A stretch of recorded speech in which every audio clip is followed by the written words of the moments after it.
Alright, so in the honor of moto vlogging, I decided I'm gonna go ahead and cover up my face so you guys can't see what I really look like. It seems to be a trend with moto vloggers, and I kind of like it. So let's see how far I can go without showing this beautiful face. Alright, well, anyways, guys, this video I wanted to make today to tell you guys about what I was talking about in the last video.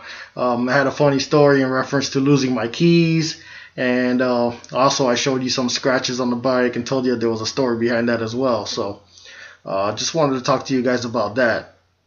First of all, I'm going to start off with, yeah, I had lost my keys, and for a whole week I was driving my car and wasting gas, and yeah, I love my car, but I bought the bike to save gas to use it more on a daily basis.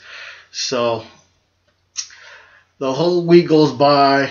I look for my keys for about 3 days straight. In the morning before work, at night when I get home from work, can't find the keys. Finally, the weekend comes, or the days I had off comes, and I call the locksmith, tell him to come over. He comes over.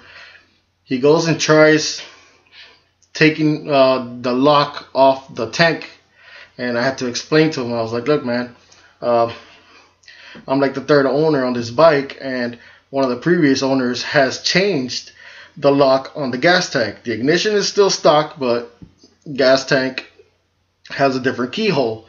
So he told me, oh man, that's good to let me know that, because most most locksmiths go straight for the gas tank when they're gonna make you a copy for your key or anything like that for your bike. So whatever, he went, he started messing around with the ignition, couldn't get it done. Went to the rear end of the bike, and I'm sorry, I noticed that my battery was getting low. Well, anyway, so he went to the rear end of the bike, and he began to try to mess with the keyhole for the trunk, or otherwise the passenger seat for the bike. And after a while fiddling with that, I showed him my motorcycle key, and he told me, oh man, the keys that I have look different, but they're still Kawasaki keys. So he looked around, checked out his truck, and he didn't have a key that matches my key. So he was like, look, man, I can mess around with this. I might be able to get it open for you, but I won't be able to make you the correct key because I have a Kawasaki keys, but not for your Ninja 250. So he told me, oh, call somebody else and try to find out if they can give you a good price and if they can do it for you. If not, I'm going to go pick up Kawasaki keys tomorrow, and just give me a call, and we'll get together then, and I'll make you a new key. So fine, whatever. I call, he leaves. I call like 5 other locksmiths. These people are charging an arm and a leg, number one. Number two, they sound like assholes.